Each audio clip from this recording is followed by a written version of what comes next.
করছে রে। কি খুঁজছিস ওরম করে? কি ওখানে কি? আরে ওখানে কি বলতো, ওটা গির্জা। ওটাকে গির্জা বলে। হ্যাঁ, যিশু খ্রিস্ট ভগবান। হ্যাঁ, তো ওখানে গির্জা আছে, আর ওই গির্জাতে ওরা থাকে। না, ভূতু না। যেমন আমাদের বামুন ঠাকুররা একটা ড্রেস পরে, তেমন ওইখানেরও একটা ড্রেস আছে। ওরা ওরকম সাদা ড্রেস পরে, ওরা ভূত না। না, ভূতু না। কে বলেছে তোমাকে ওটা ভূতু?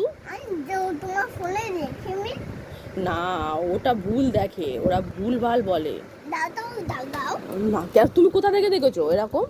ওটা গির্জা, ওটা গির্জার ভেতরে ওরা প্রে করে, প্রার্থনা করে যে ভগবান সবাইকে ভালো রেখো। তাতানকেও বলে। আচ্ছা, ঠিক আছে।